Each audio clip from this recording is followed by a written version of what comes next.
What's going on, guys? I am What the Moose, and today I'm bringing you another episode of my Madden 15 Ultimate Team wish list. Today we're going to be breaking down the trade block and what I want changed in it.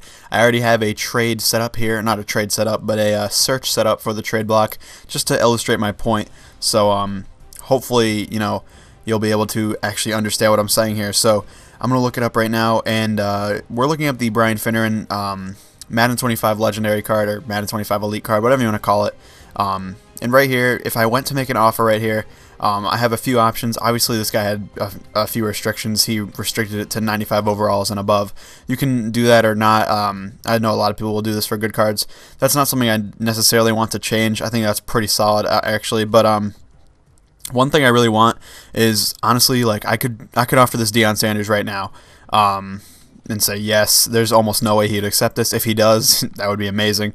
But he probably won't accept that. I would be shocked if he did. But what I want to be able to do is trade 2 cards or trade a card and some coins for one card. I think that would be amazing.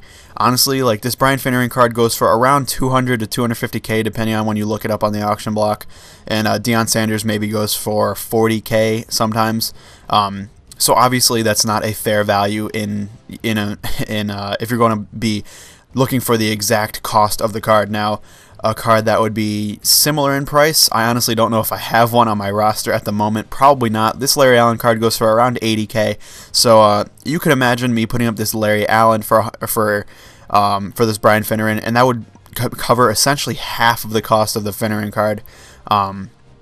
So obviously nothing I could trade for right now other than maybe my Ultimate Legend Randy Moss, which I'm giving away actually. I could offer for this Brian Finneran in that this person would want.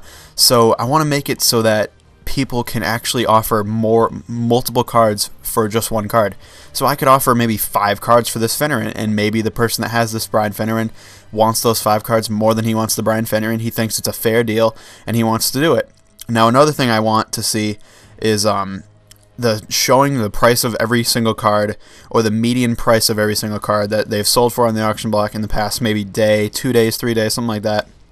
Show that on the trade menu so that when you get an offer you can check without actually having to go to the auction block, search for the player, find out exactly what price it is, and then come back and accept the deal or decline the deal depending on how the price is. So basically what I mean here is, let's say I had this Brian Finneran card and I got the offer of the Deion Sanders. Right in my offer, I would go over here, I would go to my trade block, and in my trade block it would obviously have my offer. Right now I don't have anything up on the trade block, but it would have my offer of Brian Finneran, and the person would have offered Deion Sanders. And right on the screen there, it would show me that Brian Finneran goes for around 200K, and it would show me that Deion Sanders goes for around 40K. Right away, I know that Deion Sanders is not, valued very high. Let's see what this message is. I would not be surprised if it's a decline of the offer. We'll see. Yes, it was. I can't say I'm surprised by that. It wasn't even a legit offer, but it was just an option. So you guys usually, if you use the trade block, I should say, somewhat often, you'll see this screen a lot when people offer you something. It'll be messages, stuff like this, that look like this. So it says posted Brian Finneran, offered was the Deion Sanders. My hope is that right under the posted, it would show the price of Brian Finneran, and right under the offered, it would show the price of Deion Sanders. Now, these prices would usually be the median price of what they sold on this console in the past maybe 24 hours, maybe the past week even, or maybe even all time if they can even track that. So then I could really tell perfectly what each of them costs right when I get an offer, so I know exactly what I need to do without having to go on any other screen.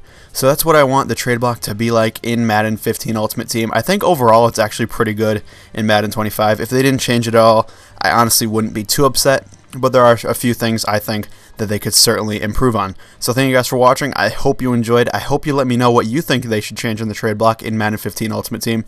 Thank you guys for watching, and I'll see you later.